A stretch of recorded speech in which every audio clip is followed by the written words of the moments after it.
Yeah, so I'm really honored and excited to be here presenting on behalf of Nexus. Yeah, like Colin said, I'll give you a little bit of background about myself. But this particular talk is about satellite tokenization on the Nexus blockchain.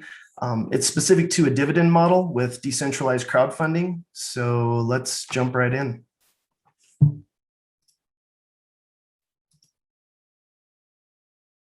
All right, just a little introduction about myself. I've been married to my wonderful wife for 29 years. I have 4 adult children. I'm based out in New Mexico right now, but have lived all around the world. I'm currently the director of business planning and operations for Intel, non-volatile memory in TD. I have about 24 years experience in technology across a number of roles: manufacturing engineering, industrial engineering, planning. Spent the better half of a decade overseas in Asia, Singapore, Japan, Taiwan, working on like M&A and strategic initiatives. And then I got into blockchain around 2014. Might have been a little earlier. I remember buying Quark coin when it first came out and then buying Bitcoin to trade for that. I was an admin for Singularity Net and have been an admin here for quite a while with Nexus. And I have a passion for advancing self-sovereign and cooperative and sustainable future. That's what drew me to Nexus, was the combination of self-sovereignty and liberty-based thinking with technology and also social responsibility. It's pretty rare that you see those 3 elements come together in this industry. And so I think Nexus is a rare gem in that case. All right, so here's the contents that we'll be covering through the presentation as we go. So let's jump right in. So the opportunity statement that we have is we really want to define a satellite tokenization process that maximally distributes ownership, service, and revenue. So it's, in other words, it's proactively trying to distribute that further than what would normally happen organically. And the second element here is we want to do it while expanding the parent network of trusted nodes. So we don't want this to be parasitic in nature. And so trust being defined as the total time a node has contributed real-time resources to the network. So brief overview of Nexus Protocol. Obviously, Colin went into this very deeply. That's not the intent here. It's just to give folks that don't have the background a brief overview. So the Nexus Protocol outlines a decentralized, free alternative to the internet from the ground up. Consists of cube satellites, ground stations based on phased array antennas on open ISM radio frequencies, and a mesh network that operates on the Nexus blockchain.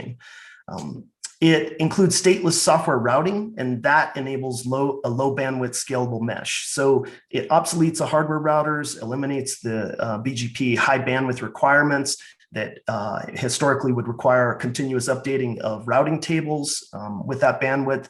And it only needs to know neighbor nodes. So it enables a scalable mesh network that was previously unachievable, that required a full mesh connection in the past. So this is really going to open the door where this hasn't been able to be achieved before, but because of the Nexus protocol, the way that it's designed, it's not just that they have the impetus to go and do this, it's that the design itself enables it through a lower bandwidth solution.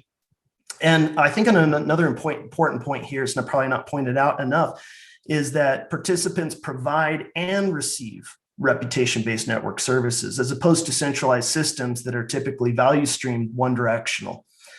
And the network expands organically through the same economic incentives and more, similar to blockchain mining and staking through the consensus models.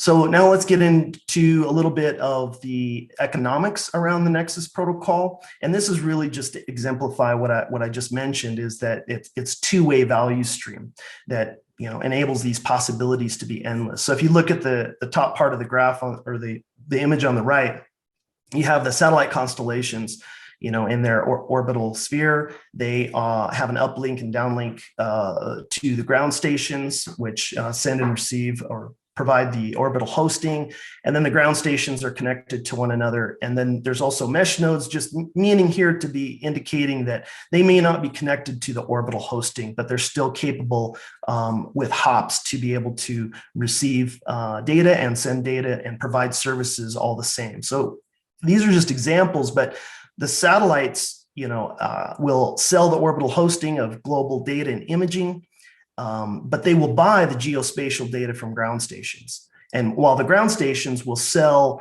terrestrial hosting of CDN services, CDN being the content delivery network, that's a geographically distributed servers that work together and they provide fast service. As well, includes geolocal file caching, routing, mapping, and then also edge computing. And edge computing being computing that's very close to the source of data as possible in order to reduce the latency and the bandwidth use, as opposed to cloud computing. Now, within this, of course, there's free shared hosting, but there's also paid dedicated hosting. Now, then the ground stations also they can buy orbital hosting of the global data and imaging from the satellites. And they could also buy hosted file storage and network computing services from each other or mesh nodes. And the mesh nodes would sell hosting of file storage, their excess file storage that they'd have on their computers. And once that's connected to LXOS, you'll be able to have a distributed file system and storage sharing and network computing services. So, CPU power. And they'll be able to obviously buy the terrestrial hosted CDN services and edge computing from the ground stations, and also receive the free shared hosting or pay for dedicated hosting. But the point here is that the standard one-way relationship between providers and consumers now becomes not only a two-way relationship where even selfish interests propagate value through the system as a result of the network effect, but the network effect actually opens up the door for endless possibilities, as opposed to a centralized system where the value stream is only one directional. So let's talk about the network effect. Colin's talked about this a lot, referring to Metcalfe's law and the potentials of distributed systems. So Sarnoff's law provides linear value, and that's how most operations work today. And a centralized or a competitive network is proportional to the number of participants. So you have 12 participants in a system, and there's 12 value streams. So you can see that on the graph on the right, the yellow, all of the participants are providing and creating value, and that value is being consumed by a centralized source here. So it's exclusive through the central source. It's not allowed to be connected, between the other participants. Whereas Metcalfe's law provides exponential value. So if we get rid of the yellow, you can see all the connectivity from participant to participant. So it opens the door for a decentralized or a cooperative network where the value is proportional to the number of participants squared. So 12 participants can create 144 value streams. And so where cost is linearized and value is exponentialized, compared to a centralized system where cost is linearized and value is linearized, yes, you get some economies of scale.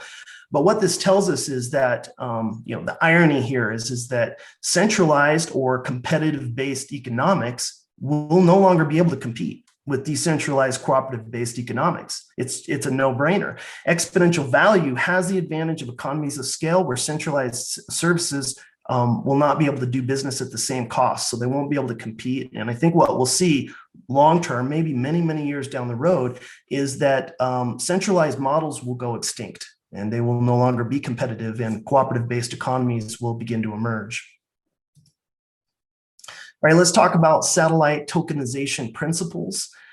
This is expanded from the NP white paper to encourage further decentralization or proactive decentralization, and two, propagation of Nexus trusted nodes. So we want to take care of the parent network because that is the basis for the decentralized web. So each constellation is represented by a unique set of fungible tokens on the Nexus blockchain, a dividend model with decentralized crowdfunding through the Nexus P2P marketplace seeds the startup investment through the purchase of tokens. Now, that mitigates the risks of your typical ICOs, because this is decentralized crowdfunding, not like an ICO, and you're transacting based on the decentralized P2P marketplace that Nexus is developing that will be released this year. The ownership is represented in token quantity equity and voting rights, and that's facilitated through the decentralized autonomous organization, which is on the Nexus blockchain. So, in a historical ICO, you would receive funding would go into a central source, and this would be completely decentralized through a crowdfunding that would go into a DAO fund. And a portion of these tokens are trust dropped through a dividend and discounted based on the Nexus network trust as an incentive to further decentralize and expand the network.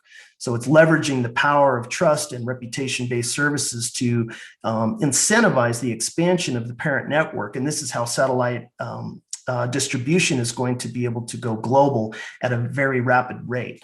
And then distributed revenue generated from the constellations would be then dispersed to token holders through the P2P marketplace.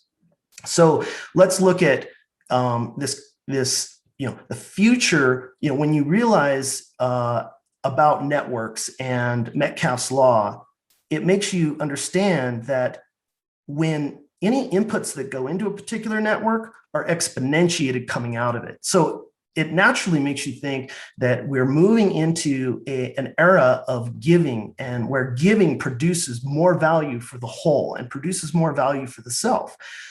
So this is a symbiotic token parent network relationship. So it's a dividend-based incentives are intended to further catalyze the network value. So the inputs become squared and they receive value through the parent network, and then the parent network provides exponential value back into the token network. So if you look on the left here, it's, the token decentralizes token distribution to Nexus trusted nodes based on dividends, which are trust drops and discounts I'll talk about here in a moment. And that exponentializes value proportional to that distribution, because it's going to spread out based on those drops. And then that value propagates into Nexus. So then, because of the incentive with the tokenization model, Nexus then expands its network. Its node count goes up, its staked volume goes up, its trusted weight goes up. And of course, as a result, the Nexus price goes up because your supply-demand ratio changes. You've got more demand and you have more supply locked up, actually doing something supporting the network, as opposed to just trading on a centralized exchange.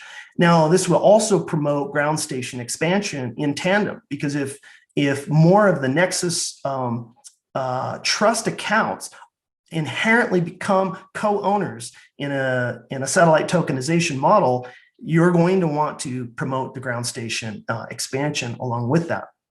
And then that value feeds back into the token economy. So it globalizes the satellite and ground station service, it globalizes the ownership and the revenue, and it proactively guards against centralized interests. So the future of economics is based on giving as the incipient. And that propagates value, not receiving. Like, receiving is an effect, not a prime cause in the future economy. All right, let's talk about token overview. Now, this is for demonstrative purposes only, but the name of this example token is called Star Hive. And then, we chose this name because lore depicts bees as messengers between the stars and Earth. And you can look that up on some Egyptian mythology, as well as Celtic and Greek. The ticker symbol is S Hive. It has a max supply of 63 million in this example, circulating supply of 21 million, and the supply that would be sold would be 20 million, which is equivalent a one-to-one relationship with the US dollar for fundraising target in this example, so 20 million. And that would roughly cover a startup cost and operating expense potentially through year 2. And then there would be a net discount grant. So in this example, it's not a fixed, it's 5%, but that fluctuates based on the per demand qualification. I'll talk about that in the next slide. But essentially, it's like, if you received a 10% discount on 50% of your supply, you would have a net 5%. And then the trust drop supply, which is 5% of the fundraising target, which is 1 million. And then your remainder, your reserve supply is 43 or 42 million that would be DAO governed. So essentially your purchase price per token would be like your sold supply divided by your sold supply minus your, subtracting that net discount. So in this case, if it was 20 million divided by 20 million times 95%, your introductory token price would be $1.05. So let's then talk about, let's go into details about how this is actually calculated. So the methodology, one we mentioned is a decentralized token crowdfunding sale.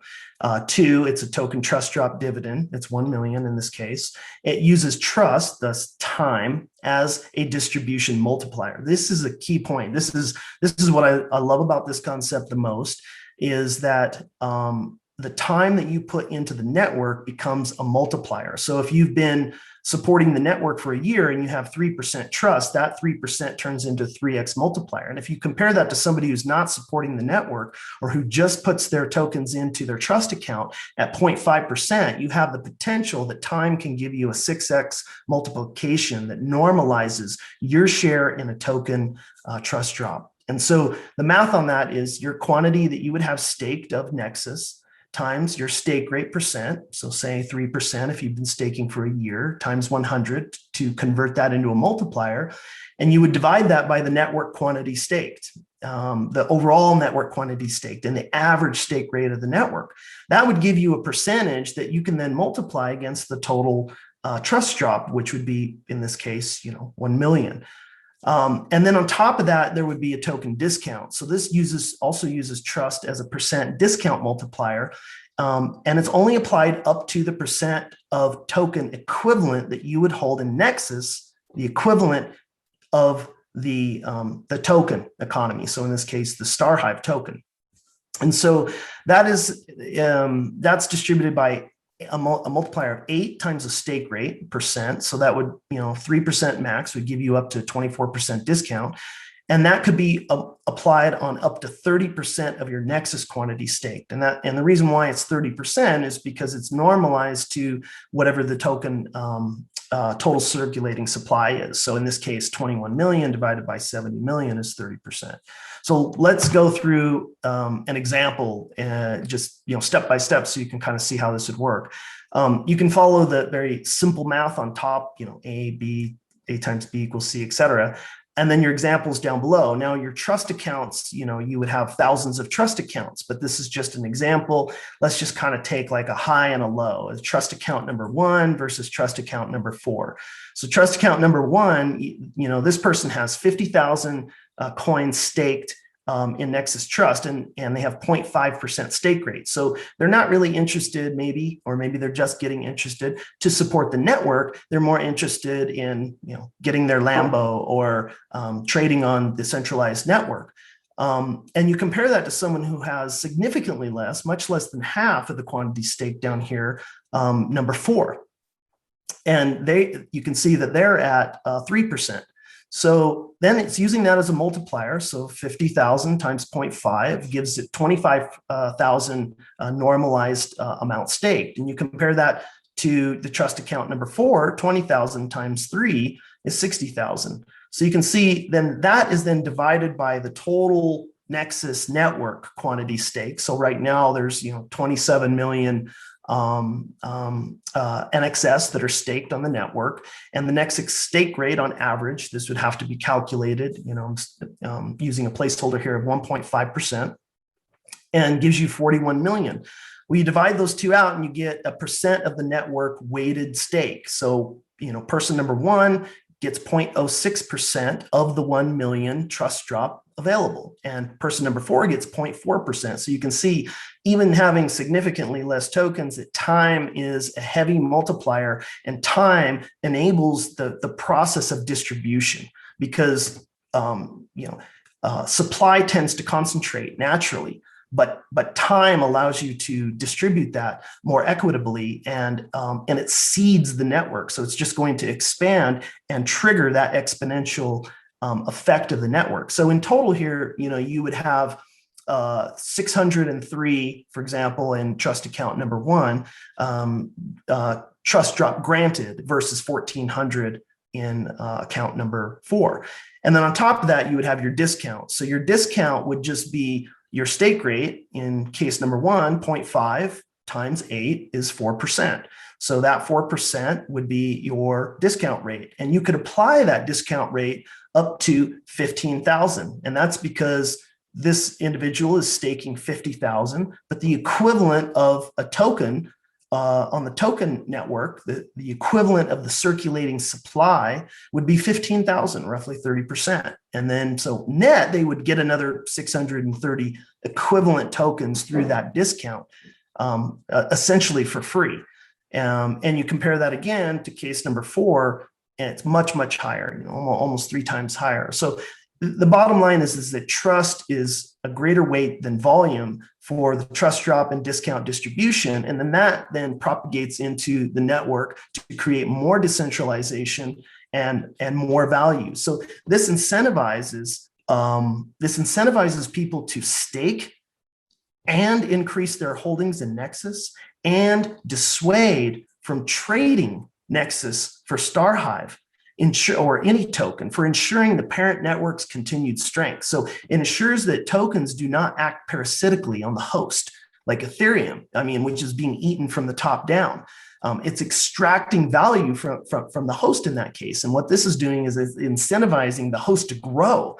And then the token grows in parallel with that. So, this could be a dividend model. It could be an alternative strategy for in the future for the current 1K NXS cost as it becomes less attainable with price increases, or, without providing a significant cost of entry. It also gives businesses an opportunity to get their foot in the door by providing that back to the network. And then if it goes big, the network gains big from it.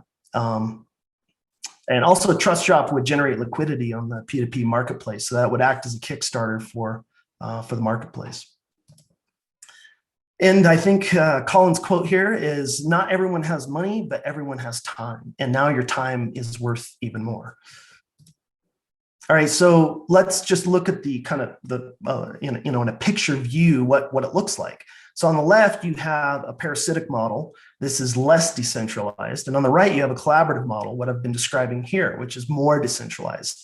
So if you look on the left, what's happening is you have other platforms, shown down at the bottom left. And those platforms here, they, the value is siphoned off from the tokens that are created on that network. And so the platform is not necessarily shrinking because it's always got, incentives that come in. And then, of course, people are still, with gas fees and all of that kind of stuff are transacting. But from the point of view of that token, there's a portion of the value of the parent chain that is being siphoned and swapped and traded for value on the token. And that's the opposite of like a symbiotic relationship. So the platform basically shrinks, the token siphons off the top. And then a key point here is that the token doesn't expand with the host. So if you look at all the tokens on Ethereum or other blockchains, they're not providing the value that's as distributed as what would occur in a collaborative model. So if you look over to the right, the collaborative model looks at, the value is given to the host. So you look on the right, the seeded. And because it's seeded, it incentivizes the nodes to expand. So the nodes expand. And when the nodes expand, because the incentives are tied to trust, then the trust goes up, right? Because more people are staking and supporting the network. And as the staking goes up and that supply gets locked up to actually run the network, then of course, Nexus valuation is going to go up. And then in return, as that propagates out, then the satellite tokenization and the whole process of the mesh network, or whatever you're doing, if you're doing distributed computing services or file storage or whatever, it's then linked to the propagation of the parent network. And so it gets a value in return. So you can see it's a different way of thinking about tokenization altogether. So, I guess, imagine the value of, a Starlink type of centralized system where it's extracting value centrally, and then you're taking that value and you're squaring it, and then you're distributing. You have that on a distributed network that uses Metcalfe's law and exponentiates it. But you're seeding it with this approach. So you're not just getting the value of exponentiating. You're seeding the inputs because you know that your value coming back out of that is going to be squared, and so you're linking the token to the parent network. So in closing remarks, Nexus Protocol opens the door to a free decentralized internet.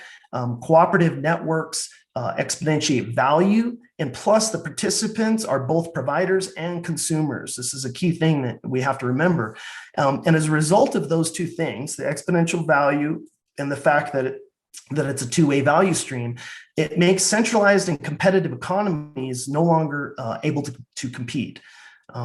Thirdly, the tokenization strategy matters. It matters how you do it. You don't just blindly tokenize on a network. So symbiotic inputs from the token to the parent further distribute and grow value. So giving is essentially receiving squared, and it maximizes the decentralization and the value. And then the tokenomics of a dividend model with decentralized crowdfunding on a P2P marketplace, they'll incentivize demand, they'll incentivize node expansion, they'll grow the network trust versus a centralized or even a decentralized parasitic approach that what we see with tokenization on other networks. That pretty much sums it up. If you'd like to know more information, visit nexus.io, and I encourage everyone to check out the Nexus Protocol white paper. Opens the door for the future decentralized web. Thank you.